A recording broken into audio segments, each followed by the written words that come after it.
Welcome back into Cougar Tracks here on the KSL Sports YouTube. Every day, we're talking BYU sports here on Cougar Tracks and KSL News Radio. Daily at high noon here on the podcast feed, KSL Sports YouTube. And then every weeknight, 6:30 p.m. on KSL News Radio. So appreciate all of you for tuning into the show, watching the show, liking videos, subscribing to the KSL Sports YouTube, subscribing to the show on your favorite audio podcast feed. Appreciate all of you for being part of the program. So BYU basketball, I'm out here in Florida. It's kind of weird. I'm going to be traveling to a BYU football home game, but BYU basketball is gearing up for a Thanksgiving matchup against the Miami Hurricanes here in Florida. BYU going to take on the Hurricanes in Disney World at the State Farm Arena. Tip-off will be at 3 p.m. on Thanksgiving Day, 2 p.m. pregame here on KSL News Radio. And the Cougars remain at number 9 in the AP Top 25 poll, which kind of surprising to me because I honestly thought that BYU should be a little bit higher than that, considering the way that they hammered the Wisconsin Badgers 98-70 at the Delta Center last Friday. That was as dominant of a performance as I've seen BYU put together against a nationally ranked team. It was impressive, and for some reason the pollsters just said, oh, they've already got a loss under their belt. They're not a team that should move up. Okay, I guess that's fine, but they crushed Wisconsin completely, and Richie Saunders was brilliant. And Richie just continues to get better with each passing game as he continues to settle in to playing alongside AJ and Rob Wright. Those three nearly average 60 points a game. Richie's averaging about 20 points per game. AJ's another 19.8. And then Rob Wright, about 16 as well. So BYU is just putting up some huge numbers offensively with their big three. But they're also getting great production, too, from guys like Dawson Baker. I thought he was excellent in that win over Wisconsin. I think what I ultimately look at with that game against the Badgers was that performance, to me, showed a little bit of a glimpse into how good and how dominant BYU can be, even in a game when A.J. DeBonsa is dealing with 4 fouls before the under-16 timeout in the second half. They can still put their foot down on the gas and completely crush you. And their spacing, I thought, was great in that game. It was just an all-around complete performance. Now, I still don't think they're at their peak by any stretch. I think that was the type of performance that you could see replicated more often than not from this team. That's how good they were in that game, and I think it could be replicated. I don't think it was just, what a flawless, perfect performance from KY's squad.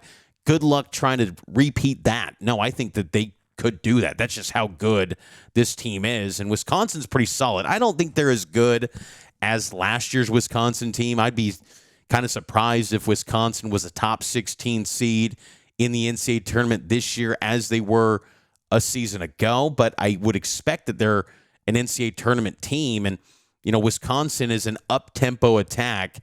And BYU defensively, I thought, too, that was their finest hour of the season on the defensive end. And it was just a complete performance by all accounts how good and dominant BYU was in that game to limit Wisconsin to 70 points, where they were living in the 90s in their scoring outputs.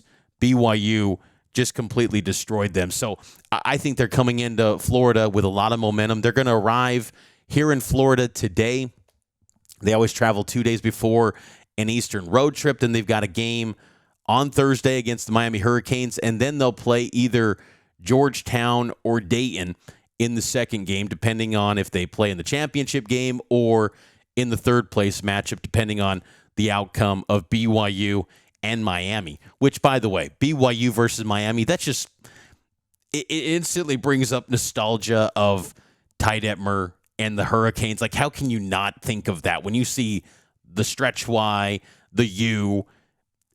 Don't you just instantly think of Ty Detmer going up against the Miami Hurricanes? Like, that's just what it registers to me. I hate the fact that BYU canceled the home and home with the Miami Hurricanes in football in the transition to the Big 12. I thought that was the dumbest move yet in scheduling, because I love matchups with the Canes, Miami, and coming down to Florida.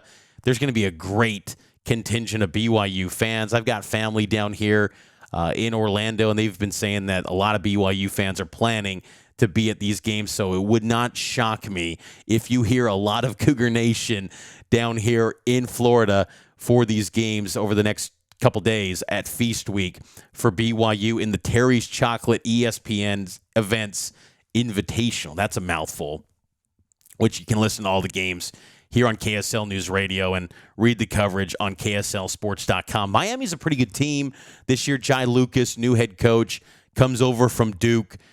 He was on the staff under John Shire. They had their one loss to Florida. No shame there. They were pretty competitive against the Gators, but I think there's a pretty big gap between the caliber of team of BYU and Miami. But still, I think Miami is a much improved team this year under Jai Lucas. And they got Ernest Uday, a guy that played at TCU, formerly at Colorado. BYU didn't play Uday when he was at Colorado, but he was there last season at TCU.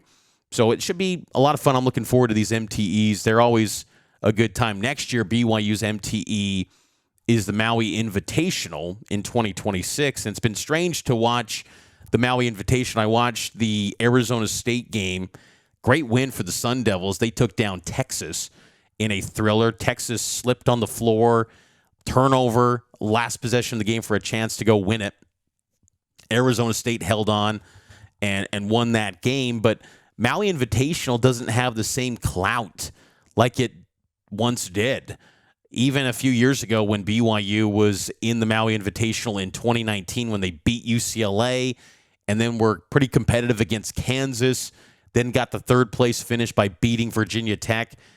Maui was still rocking and rolling at that time. Now it's the Players Era Festival, which wall-to-wall games throughout the entire day in Las Vegas. Some awesome matchups. I was watching Houston versus Syracuse. That was a thriller. That was an excellent ball game. Watched Gonzaga and Alabama as well. But of note, with the Players Era Festival, we could see BYU in very short order. As a part of the landmark partnership, the Big 12 has established itself as the top conference in men's basketball over the years. They will see the top 8 teams in the Big 12 standings receive automatic bids in the future to the following year's Players Era Men's Championship, starting with the 2026 event and running through 2030. So potentially we could see an annual Thanksgiving tradition of BYU hoops going to Vegas and playing in the Players Era, which of course has a big payday for the winning teams. I think it's upwards to $2 million or $3 million for the winning team. There's $24 million involved in this year's Players Era event. So a lot of money to distribute to the players that are involved in these teams. So I think that's awesome that the Big 12 is going to be involved in that. And it creates potentially a situation where just annually consider BYU in the Players Era. And you mean to tell me BYU, with Cougar fans being able to plan, they would fill it up in Vegas and show out for that event. So that could be pretty cool. I'd be curious to see what happens next year with the commitment to the Maui Invitational. Does BYU back out of that and instead go to the Players Era Festival? We shall see, but that's something that's in the cards for Big 12 teams, not only BYU, but the rest of the Big 12 getting involved in that league. And I saw that CBS Sports' Matt Norlander reported that the deal's worth up to $50 million for the Big 12. So Brett Yormark bringing in more money for the conference and its members going forward as they continue to navigate this unique landscape of college sports. But again, I'll have full coverage of BYU basketball here in Florida at the ESPN Events Invitational. Cannot wait to see how this team shows up. I'll have more on the matchup coming up tomorrow between the Cougs and the Hurricanes here on Cougar Tracks. Taking our final time out, let's get to know the UCF Knights with an insider, Chris Boyle, next here on Cougar Tracks.